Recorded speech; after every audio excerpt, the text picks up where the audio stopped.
Welcome to your Rugby Obsession Deep Dive. We're really glad you sent us this fascinating stack of sources. Yeah, thanks for sharing these. So today, our mission really is to unpack what your articles and notes tell us about, well, rugby's place among the absolute giants of global sport. Hmm.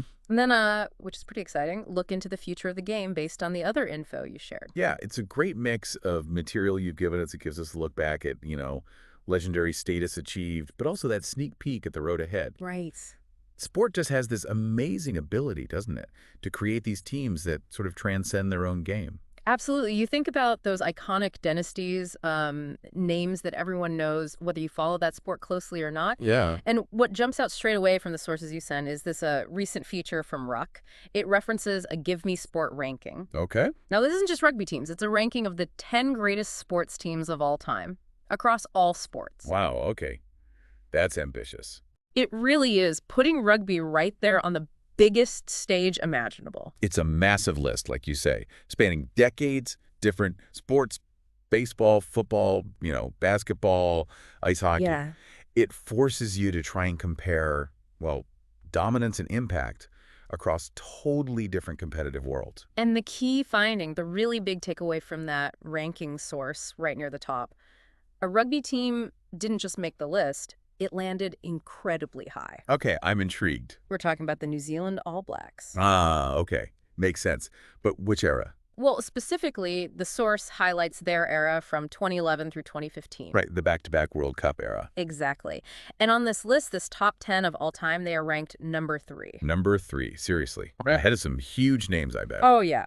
Ahead of some absolutely legendary teams and eras from other massive global sports. Number 3 of all time. I mean, when you think about the history and the scale of pro sports globally, that's just a monumental statement for rugby. It really is, but the sources you gave us, they don't just drop the ranking, they dig into the why. What was it about that 2011-2015 All Black side that puts them, up there? And that's where it gets really interesting, yeah. The source points straight to their record over those 5 years. Which was? Get this, 55 wins, just 3 losses and 2 draws. Wow. Just think about that level of consistency. Not just winning, but winning that often. In a sport like international rugby, it's so physical, so unpredictable. Every single test match is a massive battle. Exactly. So to keep that kind of win rate over 60 games, it's almost unheard of. 55 out of 60, that's what, over 91%? Against the best teams in the world year after year. And it all built towards something truly historic, didn't it? Precisely. That era saw them become the first nation ever to win back-to-back Rugby World Cups. Lifting the Webb Ellis Cup in 2011 on home soil. And then defending it successfully in 2015 over in England. Yeah. The World Cup is, it's the absolute pinnacle. Every 4 years, immense pressure. Knockout stages where one bad day and you're out.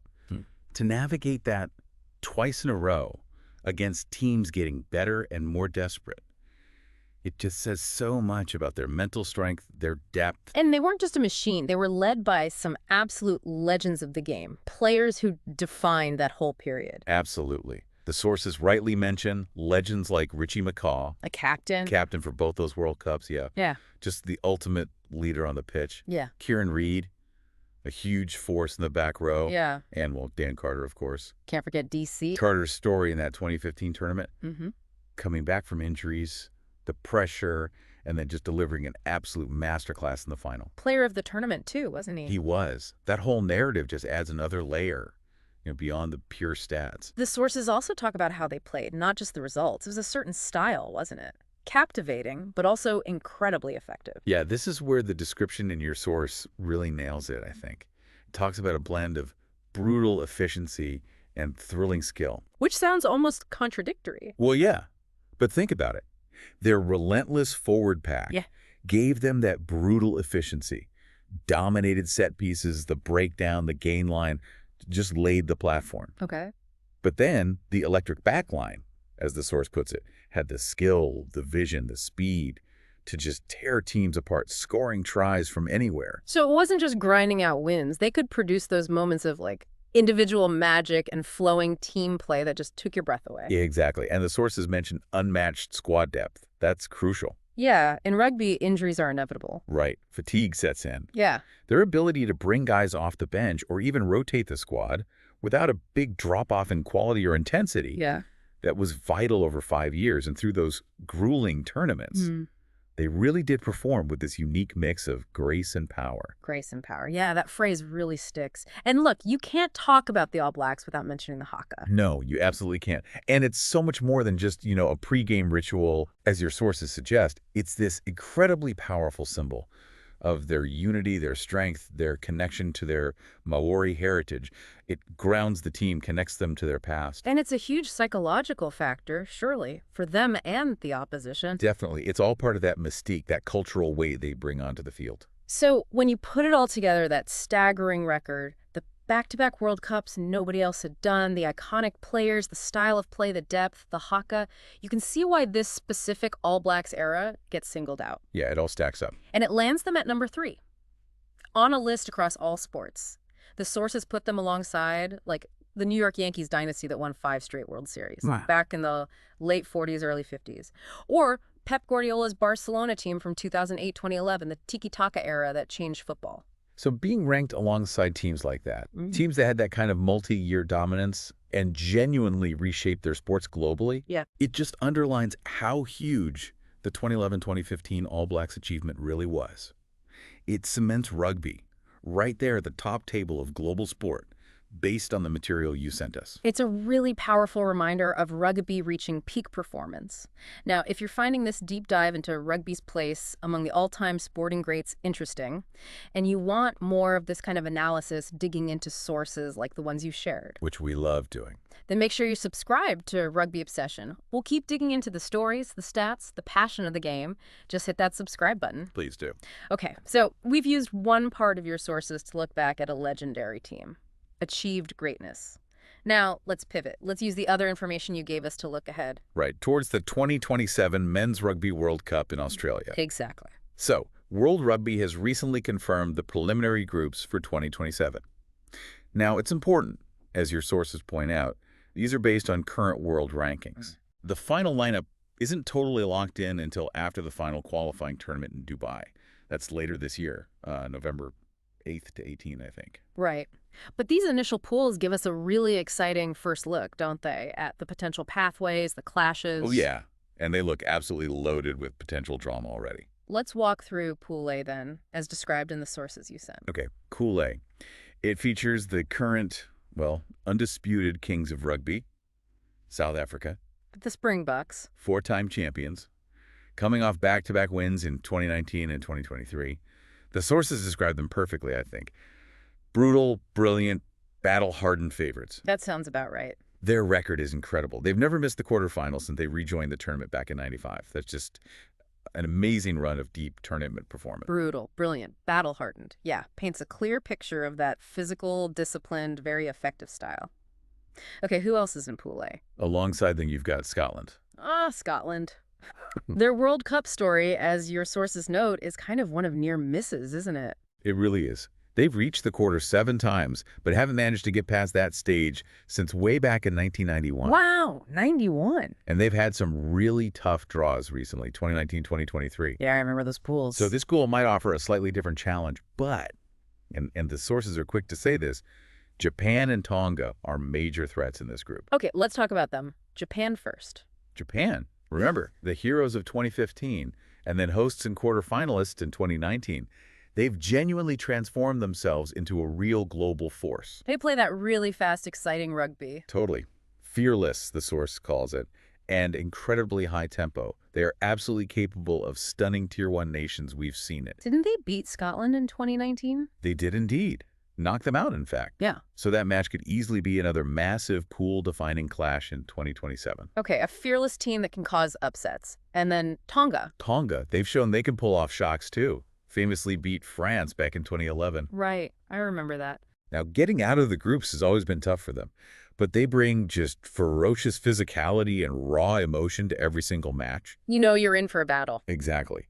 As your sources say, if any team in that pool is even slightly off their game, Tonga can absolutely do damage and, turn things upside down.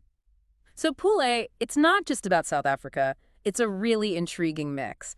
A powerhouse favorite, a team desperate to break their quarterfinal ceiling, and 2 really unpredictable, dangerous teams known for intensity and upsets. Yeah, fascinating group. Okay, let's move to Pool B. This one also looks absolutely packed with history and potential rivalries. Pool B, yeah. You've got the New Zealand All Blacks themselves. Okay, the team we were just talking about. Three-time champions finalists in 2023. Described here as rugby royalty.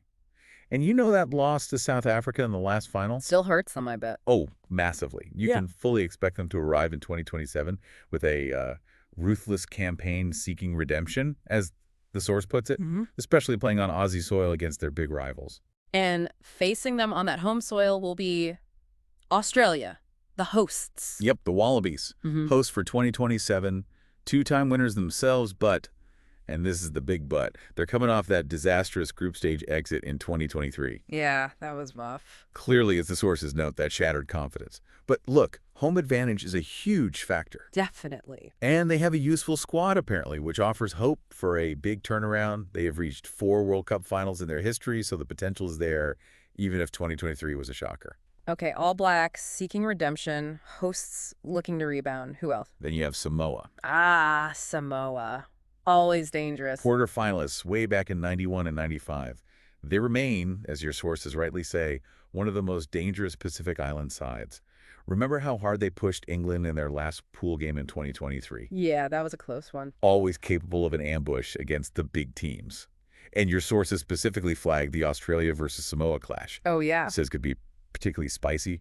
You know, the regional rivalry, Samoa's physicality. Spicy sounds about right. Okay. Who rounds out Pool B? Romania. Romania. Okay. They were World Cup ever-presents until they missed 2019. They're back for 2027, and you know they'll be determined to show they belong. What's their style like? Described as physical, determined, and proud.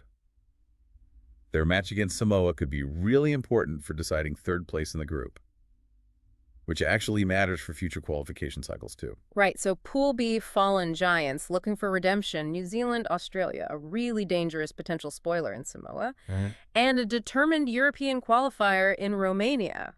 Wow. Major storylines just in that one group. Absolutely. Looking at these pools, thinking about the clashes, the potential upsets, who might make a run for glory. I mean, this is what makes rugby so gripping, isn't it? It really is. It's that constant churn of potential, the excitement about future legends emerging, all driven by that, well, rugby obsession. It absolutely connects the dots, doesn't it? Yeah. From the past dominance like that 2011-2015 All Blacks team we discussed to the future potential bubbling up in these groups. Yeah. These preliminary pools are really our first proper look at how teams might try and navigate their way to the final, hoping to write their own bit of World Cup history. We've definitely taken a real deep dive into the sources you provided today, looked back at rugby's elite past, and got a pretty exciting glimpse into its future. And based on all this, we really want to hear from you. What stands out most to you from this ranking of all-time great teams? Or from these potential 2027 World Cup pools we just talked through? Yeah. What are your initial thoughts? Any early predictions now that you've heard us unpack these points? Let us know. Please share your comments and thoughts. And look, if you've enjoyed this deep dive and you want more analyses like this based on the sources you or others send in, We really enjoy digging into them. please take a moment right now to subscribe to Rugby Obsession. It helps us keep doing this. Yeah, we thrive on getting into the details, the history, the stats, the sheer passion that makes rugby just such an incredible sport. So here's a final thought to leave you with, kind of pulling everything together from today. Could the intense competition we see setting up in these early 2027 pools, groups as tough as A and B look like they'll be, could that environment actually forge the next team capable of being ranked among the all-time greats years down the line? Interesting question. That kind of pressure cooker often is where legendary teams are made, isn't it? It's certainly the kind of test you need to pass to reach that sort of level. Something to think about. Thank you for listening to the Rugby Obsession Deep Dive.